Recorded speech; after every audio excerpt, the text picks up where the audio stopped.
Avant l'histoire, il semblerait que la culture dominante était une culture matriarcale. La femme était au centre. La femme étant le noyau de la civilisation, le noyau rayonnant, c'est elle qui gérait la communauté. Et toutes les femmes se comprenaient et prenaient soin. Les hommes étaient là pour les protéger. Avec le dégel, les steppes sont devenues sèches et arides.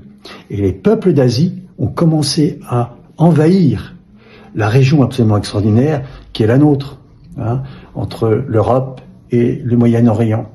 Ils sont venus avec leur culture de cavaliers. Les femmes suivaient et les hommes assuraient. Donc ils ont pris le pouvoir. Ils assuraient la nourriture parce qu'il n'y avait plus de culture.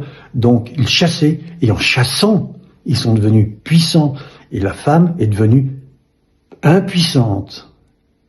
Et la violence a été instaurée. Au début, ils faisaient des razzias. Puis aux environs du 7e siècle, ils ont commencé à occuper les villages, à occuper les villes qui étaient construites, qui étaient des belles villes.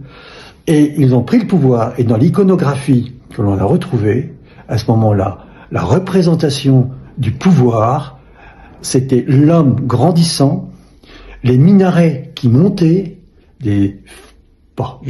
c'est évident ce que ça représente, et la femme rabaissée peu à peu. Et on voit l'évolution. Les Égyptiens représentaient le pharaon 10 fois plus grand que la femme. C'est intéressant de le voir. Donc la violence, elle est sociale, civile, culturelle. Elle n'est pas innée à l'être humain. Et bien sûr que dans l'homme, pour pouvoir assurer un certain nombre de choses, il a besoin de sa force. C'est vrai. Physiologiquement, c'est une réalité. Si ce n'est que cette violence, parce que c'est une violence, est au service d'un amour, d'une sensibilité, d'une ouverture, et que peu à peu, cette violence est devenue indépendante de tout cela. Et on en a fait un trait masculin. Mais cet homme-là est atrophié, cet homme-là est blessé, c'est un handicapé. Et pour ça que, mesdames, un gros travail de guérison de ce côté-là. Vous avez plus de 50 ans, mes propos vous ont touché, alors contactez-moi par Messenger.